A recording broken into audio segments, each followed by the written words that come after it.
Hola, me llamo Señor Desarrollo. Algunos de mis amigos me llaman por mi apodo Señor Progreso.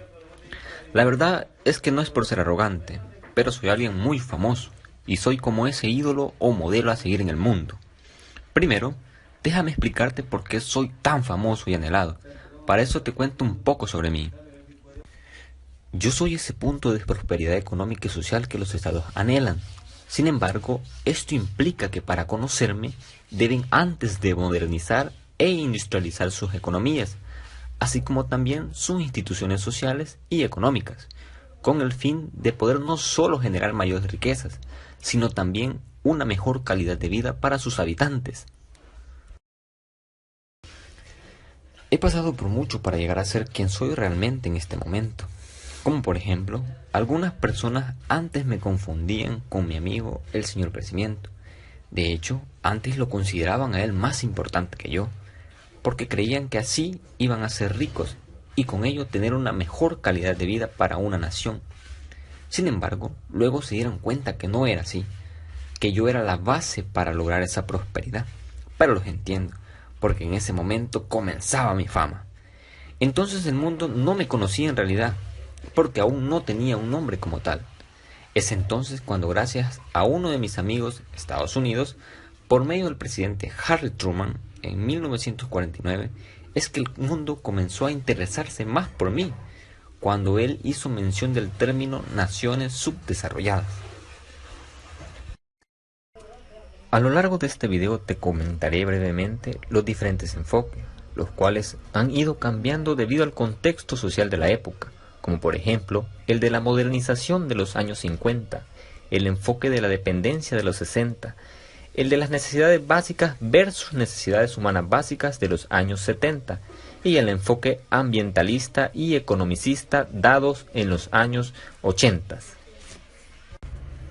Pero sobre todo en este video quiero comentarte que así como ha sido anhelado por muchos, también he sido criticado fuertemente por otros, como por ejemplo por el señor Postdesarrollo, porque cree que soy un poco hipócrita, que me muestro ante el mundo como beneficioso para todos, pero que en realidad no es así, que solo es una manera de ocultar que soy más alcanzable para los países de Occidente y que muchas de las medidas para alcanzarme, como la industrialización y la modernización, no son así en todos los países. Por otro lado, el señor Co-Desarrollo es como un modelo alternativo para alcanzarme, porque él sostiene que las migraciones pueden ser una vía tanto para el país de origen como para el país receptor, para poder llegar a conocerme. Y como mi amigo el señor Co-Desarrollo con mi oponente el señor Post-Desarrollo, a veces pueden llegar a tener cierta relación entre ellos. Todo esto lo podemos analizar junto con la ayuda de una amiga, conocida como la teoría de la dependencia.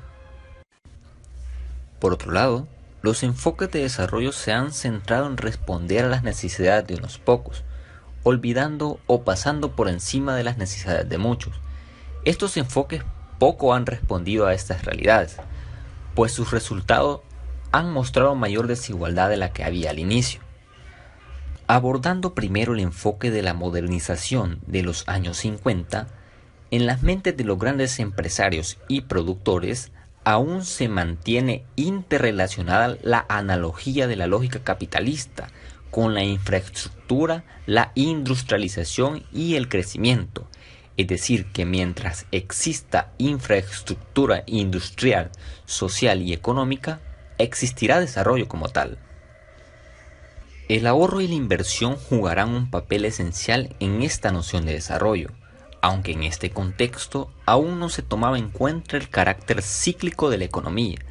Recuérdese que las realidades de todas las regiones del mundo no son iguales. No todos los países cuentan con el mismo nivel de desarrollo de la ciencia y la tecnología.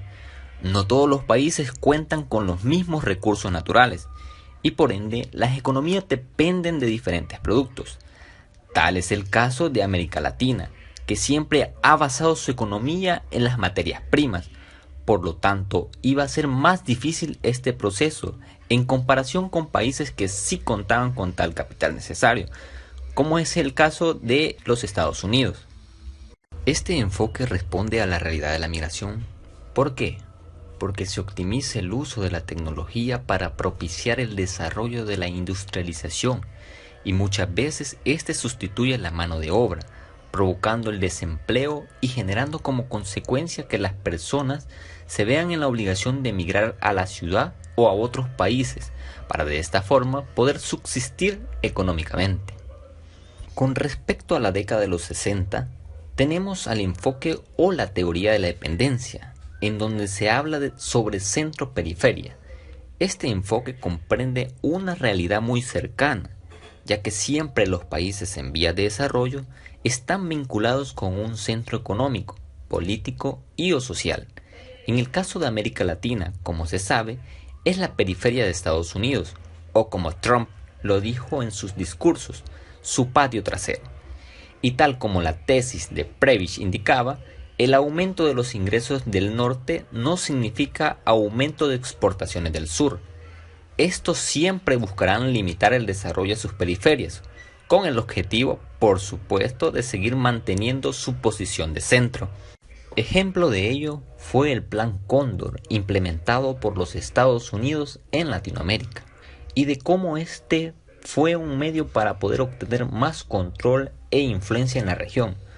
Otro perfecto ejemplo es el de los países latinoamericanos, como México, Brasil y Argentina, cuando comienzan a solicitar préstamos a acreedores internacionales, aumentando cada vez su deuda. Esto siempre con el fin de lograr lo que la agenda internacional vendía, modernizar e industrializar, pero que al final resultó impactando negativamente a la región con la crisis de la deuda latinoamericana en los años 80, generando un gran estancamiento, del cual hoy en día aún se están pagando esas consecuencias. En realidad estas ideas sobre estos dos enfoques no estaban mal elaboradas.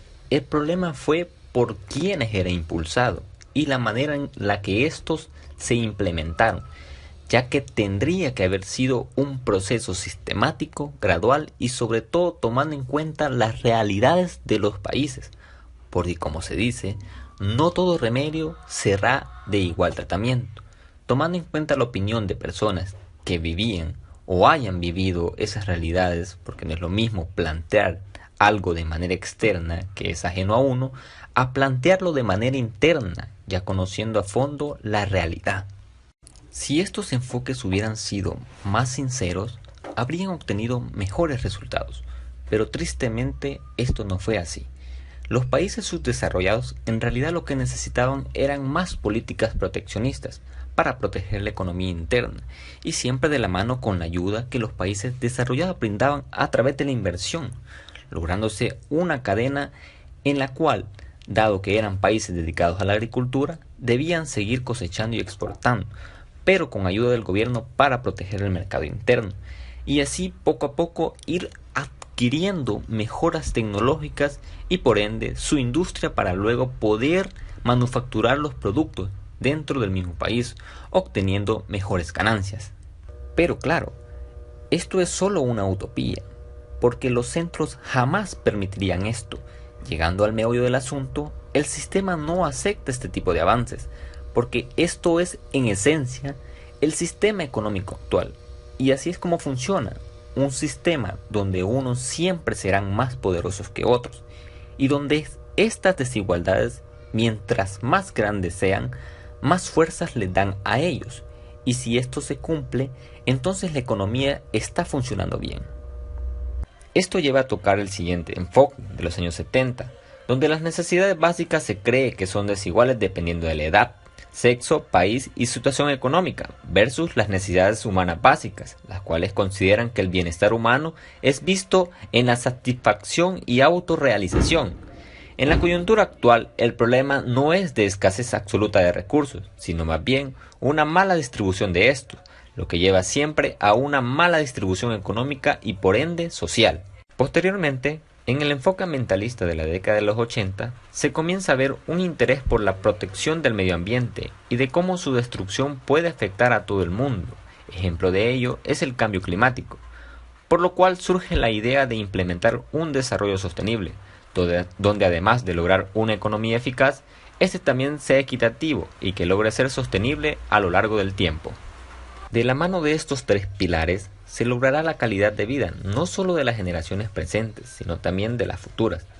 Claramente esto no es así, ya que quienes más generan contaminación son los que menos pagan las consecuencias, sino quienes las pagan son los más pobres, ya que no cuentan con los recursos necesarios, como la ciencia y la tecnología, como para poder adaptarse y hacer frente a ellas. En la misma década se dio el enfoque economicista, que busca garantizar el crecimiento económico por medio de la satisfacción de las necesidades básicas de la población, la producción de bienes y la prestación de servicios, y actualmente continuamos contemplando esa dinámica. Existen antecedentes históricos en ambos fenómenos. En el caso del postdesarrollo, por ejemplo, se puede hablar de una nueva forma de pensar sobre el desarrollo, cuando en 1949, con la declaración del presidente Harry Truman, se utilizó el término en un contexto político, para referirse a la situación de una buena porción del planeta, que todavía no tenía acceso a las ventajas del progreso, y en donde además se prometía a los que él denominó como países subdesarrollados que alcanzarían los mismos niveles de dominio tecnológico y bienestar material que los países que él llamó desarrollados. Sin embargo, ese discurso solo quedó como una falsa promesa, ya que bajo el paradigma del desarrollo, la desigualdad ha aumentado y los destrozos ambientales también.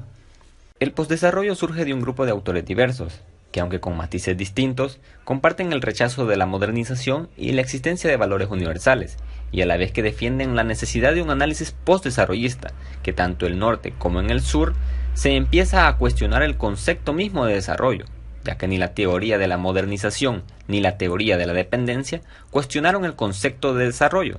Se trataba de hacer desarrollo y solo se hablaba de desarrollo. Y estos autores comienzan a argumentar que no tenía sentido. No tenía sentido que Asia, África y América Latina tuvieran que convertirse en desarrollados, siguiendo el patrón de Occidente. Se empezó a cuestionar entonces de que por qué se tenía que seguir en ese modelo, y no sus propios modelos, además del hecho de que las economías de los países desarrollados crecían y se fortalecían cada vez más, mientras que las economías de los países subdesarrollados cada vez eran más frágiles y débiles. Además, se puede mencionar el fracaso del modelo neoliberal en América Latina para lograr el llamado desarrollo, para combatir la pobreza y la desigualdad, y para hacer sociedades más democráticas, justas e incluyentes, un modelo que se basó en el crecimiento económico y la dinámica excluyente del mercado, que profundizó la desigualdad social, por lo que la idea de desarrollo fue perdiendo fuerza debido a su incapacidad por cumplir sus promesas, como mencionan algunos autores como Arturo Escobar. Este descontento conlleva al reto de contribuir a colocar en un primer plano y a posibilitar modos de vida y construcciones de identidad alternativa, marginales y disidentes, y debido a la destrucción y la marginación generadas por los países occidentales, en nombre del desarrollo por supuesto, se evidenciaba un creciente descontento con el desarrollo en muchas partes del llamado tercer mundo. Fue lo que dio lugar a que algunos teóricos sugirieran la idea del postdesarrollo. Los defensores del postdesarrollo denuncian que tanto el desarrollo como el subdesarrollo son nociones que tienen su origen en un mismo tipo de aproximación a la realidad, condicionada por una mirada de Occidente, incapaz de comprender los valores de las distintas culturas y civilizaciones, y su aportación al bienestar de los seres humanos. A finales de los años 80 y comienzo de los 90, surge este nuevo cuestionamiento. ¿Qué es el postdesarrollo?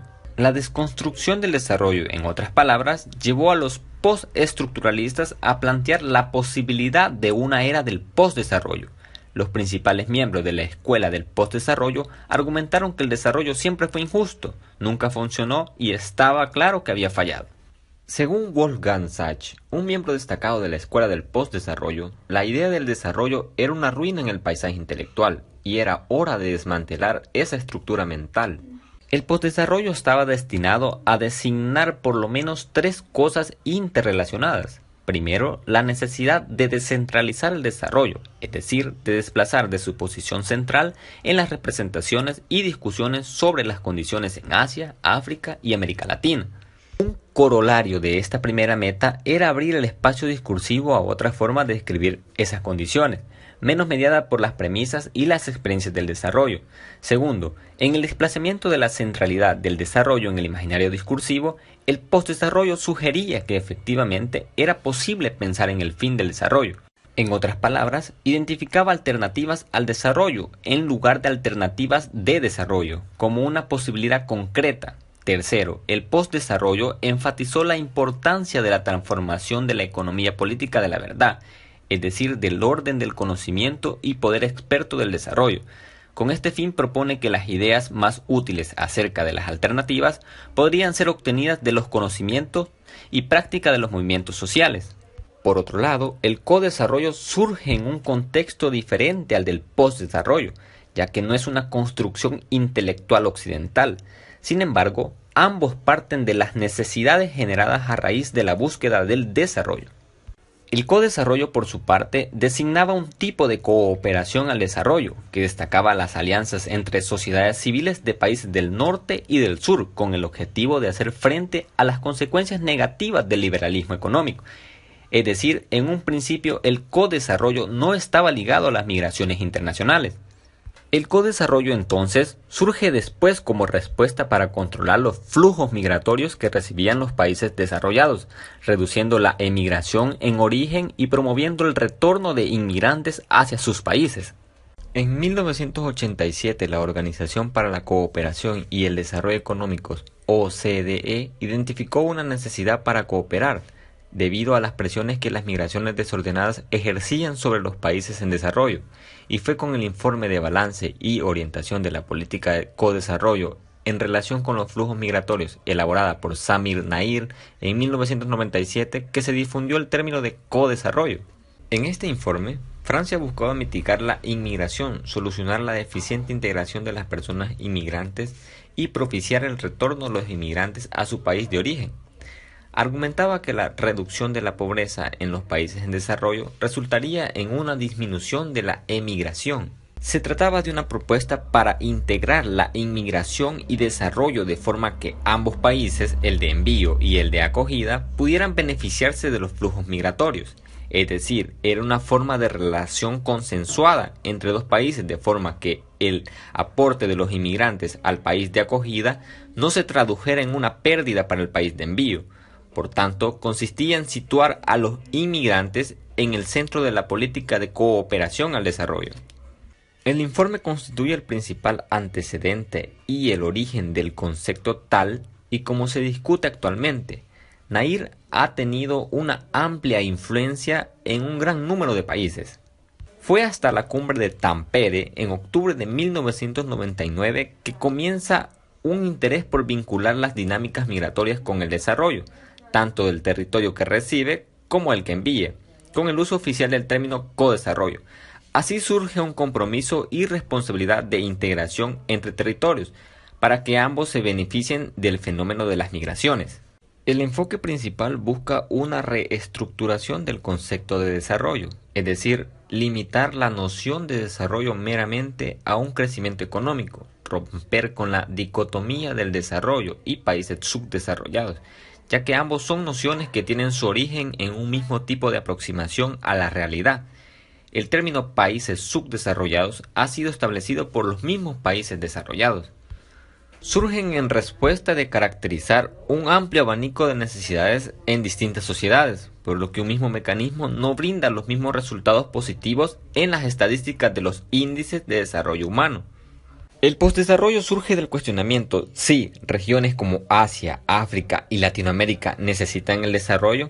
Por lo tanto, el postdesarrollo se aparta de condicionarse a una mirada occidentalizada y viene a dar una visión más amplia e incluir factores que se han perdido en el campo de la modernización. Busca retomar los vacíos generados por el capitalismo de los gobiernos, como tomar en cuenta la cultura de las distintas sociedades, brindar bienestar humano, inclusión de los problemas medioambientales globales, partiendo del hecho de que no todas las personas tienen mayores opciones que la lucha diaria por la subsistencia. Además, cada sociedad puede hacer uso del mejor mecanismo alternativo de desarrollo, que mejor se adecue a sus necesidades, sin necesidad de perder sus costumbres. Recientemente se observa que el crecimiento de desigualdades, problemas medioambientales y conflictos sociales son indicadores para poner en marcha la aplicación de un modelo que no tenga como principal objetivo la riqueza económica, sino también que va encaminado con valores sociales y humanos para tener resultados solidarios y con ello lograr una estabilidad económica con igualdad. Un ejemplo del postdesarrollo ya puesto en práctica en la realidad actual es el proceso de comunidades negras del Pacífico Sur colombiano. Este movimiento social busca el reconocimiento de territorios sin divisiones estatales legales, más bien por la influencia de grupos étnicos concretos, promoviendo una ecología política alternativa, tomando como marco la sostenibilidad económica y fomentando de la mano el desarrollo. La era del postdesarrollo permite la posibilidad de crear nuevos discursos y representaciones, intercambiar prácticas de saber y hacer, establecer nuevas adaptaciones y resistencias en fin de las sociedades y los movimientos sociales. El codesarrollo vincula las migraciones internacionales con el desarrollo de las comunidades de origen de aquellos migrantes. Es acá donde se comienza a notar el aporte que brindan los migrantes tanto para el país de origen como para el país que acoge. Las personas que deciden dejar su país de origen en busca de mejoras económicas logran mejorar las condiciones de vida de sus familiares por medio de las remesas, sobre todo en los países en subdesarrollo, donde no se poseen los mecanismos necesarios para lograr la superación económica de las familias de manera independiente. Un ejemplo claro es el caso de los recolectores de bayas tailandesas en Suecia, donde las personas deciden ir a Suecia para trabajar unos meses y lograr generar mayores ingresos para poder mejorar sus condiciones de vida. Esto no es solo beneficioso para los recolectores tailandeses, sino también genera una ventaja para los suecos, debido a que los tailandeses trabajan mejor en equipo, algo que a los suecos se les dificulta para esta labor. En pocas palabras, con este ejemplo se ve cómo la migración, aunque sea temporal en este caso, beneficia tanto al país de origen como al país que recibe. A manera de ilustración, se podría poner el caso de una familia campesina, que toda la vida se ha dedicado al trabajo de la tierra, y ésta representa su único sustento. Una empresa decide construir una fábrica donde ellos cultivan. Por consiguiente, el padre de familia se ve obligado a emigrar a Estados Unidos para poder lograr sacar adelante a su familia por medio de las remesas. Como se ve en este ejemplo, la empresa que construye la fábrica claramente es la que obtiene beneficios, ya que el gobierno en su búsqueda a la industrialización deja de lado las consecuencias que trae para esta familia. En pocas palabras, el Estado no consideró los costes y beneficios que dicha acción traería. Otro ejemplo más complejo explicado por medio de la teoría de la dependencia es el del caso de los tomates de Ghana. Ellos producen y exportan sus productos hacia países desarrollados, pero estos países desarrollados manufacturan sus productos y los exportan hacia el país de donde recibieron los tomates, pero ya manufacturados, en latas de salsas, pastas, entre otros, de modo que estos productos regresan con un precio mucho más alto. Por otro lado, los tomates que los nacionales producen muchas veces tienen que venderlos en el país a un precio mucho más bajo, y por ende incrementando la pobreza de estos productores, debido a que muchos de ellos a veces solicitan préstamos para comprar semillas y fertilizantes, con la esperanza de recuperar este dinero con la venta de sus productos. Esto genera más ganancias para el país desarrollado y pérdidas para el subdesarrollado. En estos casos, como el economicista argentino Raúl Prebisch propone, se debería de promover un papel de gobierno más eficiente y generar una demanda interna más efectiva en los mercados internos.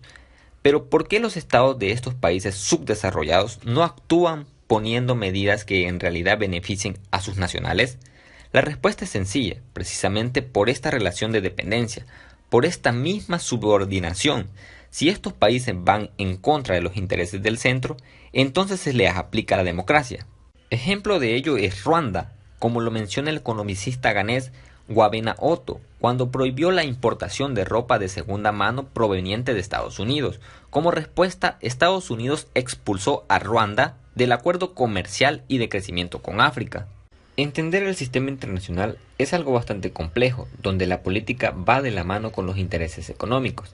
Tristemente, el desequilibrio de poder es algo que nunca va a desaparecer. ¿Pero por qué? Claramente porque cuando se prueba una pizca de este, se desea cada vez más. No importa si se tenga que pasar por encima de otros. Mientras existan ricos y pobres y mientras aquellos ricos sigan incrementando su riqueza, explotando más a los pobres, entonces el sistema económico está funcionando perfectamente. Puede que suene un poco duro, pero esta es la triste realidad en donde el centro debe mantenerse subordinado a su periferia para seguir manteniendo su lugar. En fin, a lo largo de la historia he sido utilizado de diversas formas y en muchas de ellas de manera incorrecta, utilizándome como instrumento falso para lograr satisfacer los intereses de los más poderosos. Pero estoy seguro que cuando entiendan lo que yo puedo darles, se asombrarían de las virtudes que cada país puede poseer. Pero claro, sé que algunos países tendrán que hacer más sacrificios que otros, como por ejemplo los más ricos, ya que es bien difícil que estén de acuerdo en renunciar a muchos beneficios que obtienen a costa de sus periferias. Pero si se lograra esto, un cambio en el mundo de manera positiva y equitativa si fuese posible, y lo volvería mucho más armónico.